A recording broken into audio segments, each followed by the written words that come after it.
ஆன்மீக நண்பர்கள் அனைவருக்கும் அன்பு கலந்த வணக்கங்கள். இன்றைக்கு நாங்கள் ஆன்மீகம் சம்மந்தமான பதிவில் பார்த்தீங்கன்னா, மரமே முகமான அதிசயம் என்னென்னு சொல்லி பார்த்தீங்கன்னா, கொடுமுடியின் 3 முக பிரம்மாவை பற்றி தான் பார்க்க போகிறோம்.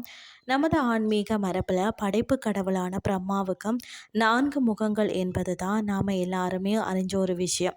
ஆனால் கொங்கு நாட்டின் புகழ்பெற்ற கொடுமுடி அருள்மிக்க மகுடேஸ்வரர் திருக்கோயிலில் பார்த்தீங்கன்னா, பிரம்மாவை 3 முகங்களுடன் மட்டும்தான் தரிசிக்க முடியுமாம். இது ஏன், இதன் பின்னணி என்ன அப்படின்னு சொல்லி தான் நாம் இன்றைக்கு பார்க்க போகிறோம். அதாவது இந்த தலத்தில் மிக முக்கியமான அம்சமே இங்கே இருக்கக்கூடிய வன்னி மரம் தான். புராணங்களின்படி இந்த வன்னி மரத்தையே பிரம்மாவின் 4வது முகமாக கருதி பக்தர்கள் வழிபாடு செய்கிறார்களாம். இந்த வன்னி மரம் பல 1000 ஆண்டுகள் பழமையானது என்று கூறப்படுகிறது. இதன் ஒரு பக்கம் பார்த்திங்கன்னா முட்கள் இருக்கும், மறுபக்கம் முட்கள் இருக்காது.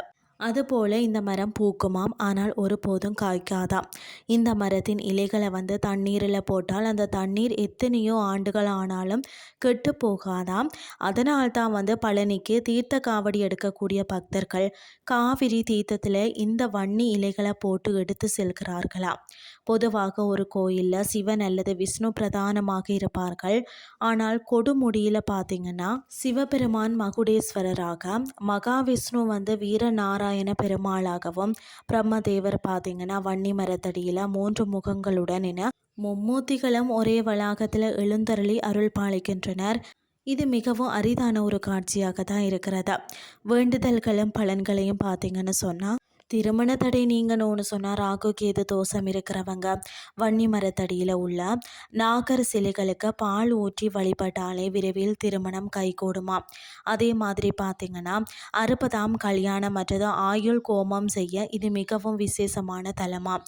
படைப்பு கடவுளான பிரம்மாவையும் ஞானத்தின் வடிவமான வன்னி மரத்தையும் வணங்குவது மாணவர்களுக்கு சிறந்த கல்வியையும் அறிவையும் தரும்னு சொல்லப்படுகிறது.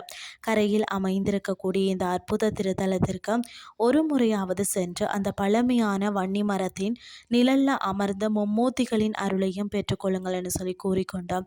இன்றைய ஆன்மீகம் சார்ந்த பதிவை நிறைவு செய்து கொள்கிறேன்.